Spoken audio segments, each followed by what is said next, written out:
LWO1 WeatherNet. Liftoff conditions looking pretty good. TS is ready for launch. Ignition. Liftoff. Falcon 9 has cleared the tower.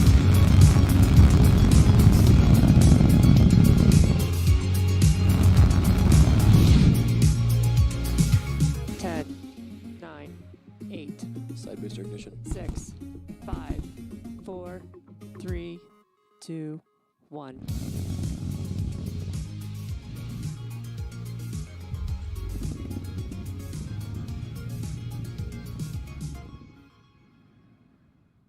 Good morning. It's Saturday, January 23rd, and we're here at SpaceX's headquarters in Hawthorne, California.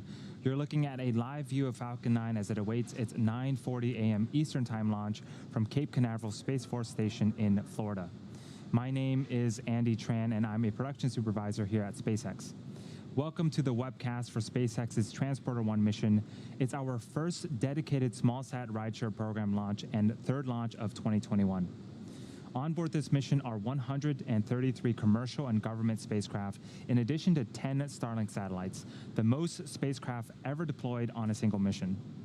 This count includes CubeSats, microsats, and 2 orbital transfer vehicles, sometimes called space tugs, which would deploy their spacecraft after separating from Falcon 9. SpaceX created the SmallSat rideshare program to provide SmallSat operators with competitive pricing, increased flight opportunities, flexibility, and most importantly, a ride to space on SpaceX's Falcon 9, Falcon Heavy, as well as Starship in the not-too-distant future. For more details on our rideshare program or to reserve your spot, head over to our website at spacex.com/rideshare. Now let's take a look at Falcon 9 out on the pad at the Cape. You're looking at a live view of Falcon 9, our 70-meter, 2-stage liquid-fueled launch vehicle. Today's mission is the 5th flight for this particular booster. Its first 4 flights were all in 2020 and included our Crew Dragon Demo 2 mission for NASA in May, the Anasis 2 mission in July, a Starlink mission in October, and most recently CRS-21 in December. You can tell by the re-entry soot at the bottom of the vehicle that this booster has flown before. That bottom 2/3 of the vehicle is the first stage. Its objective is to accelerate the vehicle through the Earth's atmosphere into space and then separate from the rest of the rocket. From there, it will make its way back to Earth and target a landing on our recovery vessel, Of Course I Still Love You, which is our drone ship in the Atlantic Ocean. There it is on screen.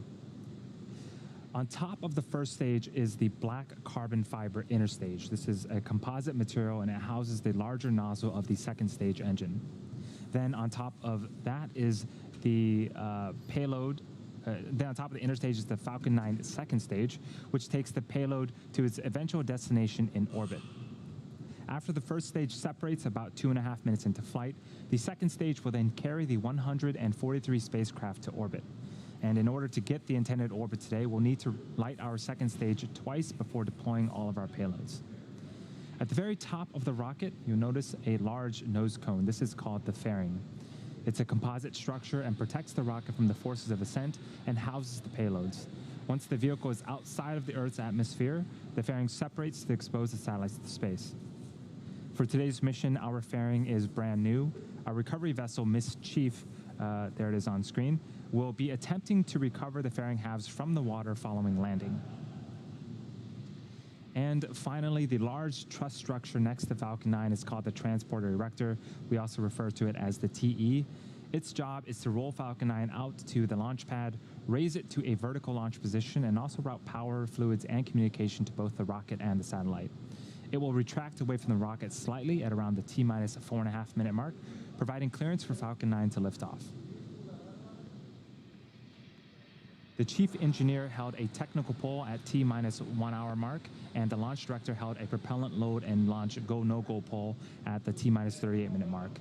If we do have a call to hold today's launch, we do have a backup opportunity tomorrow at 10 a.m. Eastern. We are currently red on weather for surface electrical fields. We'll keep a close eye on that as we count down, but weather is looking a little dicey for our current liftoff time. Falcon 9 has been loading propellants since the T-minus 35 minute mark. The vehicle uses a refined form of kerosene called RP1 for its fuel and super chilled liquid oxygen, or LOX, as its oxidizer.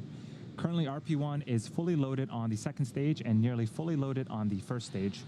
Liquid oxygen is loading is currently underway as well.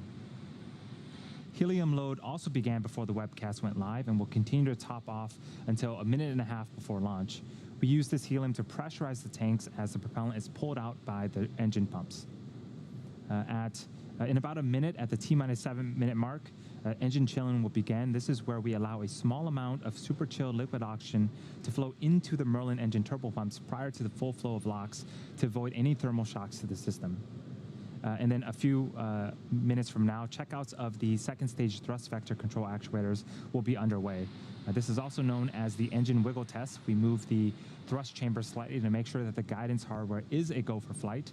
This happens on the first stage engines as well, and those happens just seconds before ignition.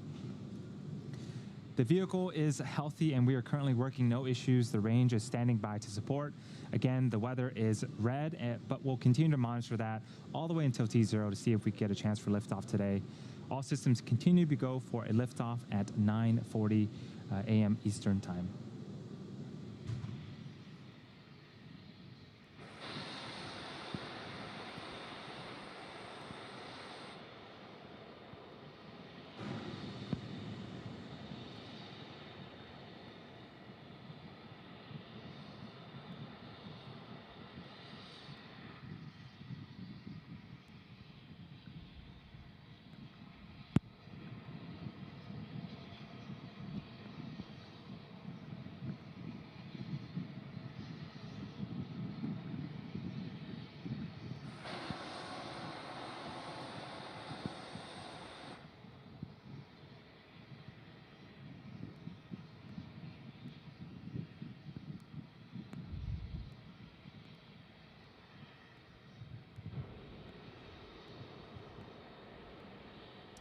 Just getting word from the team, so it's official. We are scrubbing today for weather, for surface electrical fields.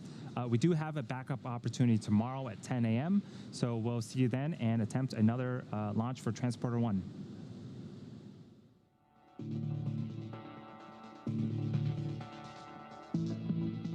Stage 1 RP1 load is closed out.